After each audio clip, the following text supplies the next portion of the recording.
गेली 8 दिवस झालं ड्रेनेज लाईनचं काम चालू होतं.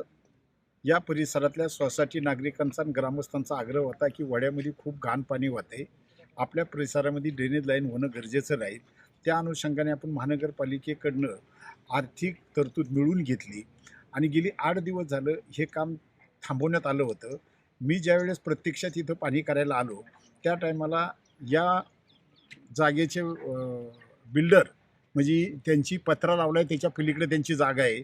हा तसा परंस्फोक जागा आहे, आमची म्हणजे गावकीची जागा आहे. इथं नाल्यात काम चालू असताना त्यांनी अडवलं. आल्यानंतर त्यांनी डायरेक्ट आमच्या पोकल्यांच्या ड्रायव्हरला आणि अधिकाऱ्यांना दगडी मारायला सुरुवात केली. त्यांचा जो जाधव म्हणून आहे त्यांनी माझ्याविरुद्ध जो गुन्हा दाखल केला आहे, तो जाधवसुद्धा आत्ता इथं बाईट चालू असताना ABP माझाची बाईट चालू असताना तो स्वतः 4-5 गुंड घेऊन इथं आला होता काय. आणि तोच सांगतोय की त्यांच्या 702चा 307चा गुन्हा दाखल झाला पाहिजे.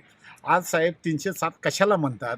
आज ह्या माणसांनी इथं आल्याबरोबर माझ्या कर्मचाऱ्यांच्यावर दगडी घालायला सुरुवात केली. मी फक्त त्यांना धरलं आणि बाजूला घेतलं आणि त्या झटापटीमध्ये आम्ही दोघंही पडलेलो आहे.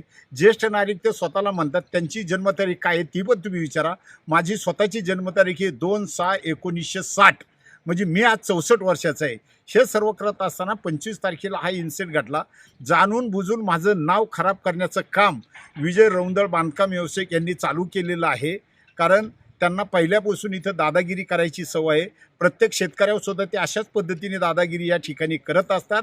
आणि 25 तारखेला हा प्रकार घडल्यानंतर 26 तारखेला सकाळी मला अजितदादा पालकमंत्री पुणे जिल्हा यांनी संपर्क साधण्याचा प्रयत्न केला असता मी त्यांना उपलब्ध होऊ शकलो नाही, कारण झेंडावंदनाच्या कार्यक्रमासाठी मी व्यस्त होतो. त्यावेळेस त्यांनी माझ्या मुलाला फोन केला, मुलाशी संपर्क साधला. मुलाला काय सूचना करायच्या त्या त्यांनी केल्या, पण 2 तासाच्या फरकाने त्यांचा मला संपर्क झाल्यानंतर अजितदादांनी मला स्पष्ट शब्दात सांगितलं, बाबूराव मी राष्ट्रीय अध्यक्ष आहे, मला राष्ट्रवादी काँग्रेस पक्षामध्ये काम करणारे कार्यकर्ते आणि अजिबात वादिवाद पक्षाचं नाव कमी होणार नाही अशा पद्धतीने कार्यकर्ते मला पाहिजेत. मी वेळ आली तर तुला बंडथर्प करेल, पक्षातून काढून टाकील अशी समज मला स्वतः दादांनी दिलेली आहे. त्यामुळं अजितदादा हे माझे नेते आहेत.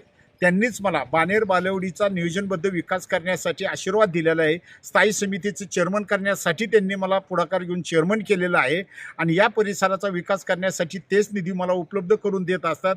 त्यामुळं माझ्या बाबतीतला जो काही निर्णय घ्यायचा तो त्यांना पूर्ण अधिकार असल्यामुळं मी त्याच्यावर एवढंच सांगेल की ज्या माणसांनी चुकीच्या पद्धतीने माझ्यावर आरोप करून ही जे आज 2 दिवस क्लिप चालवलेली ही पूर्णपणे चुकीची आहे, ती त्याच्या स्वार्थाची आहे. माझा फक्त कुठंतरी प्रतिमा मलिन करण्याचा त्याचा जाणून बुजून इथं प्रयत्न चाललेला आहे. ते तुम्ही आज ही सगळी बातमी दाखवत असताना माझी सुद्धा बाईट आपली बातमी दाखवण्यापूर्वी घेतला असता तर बरं झालं असतं असं मला वाटतं.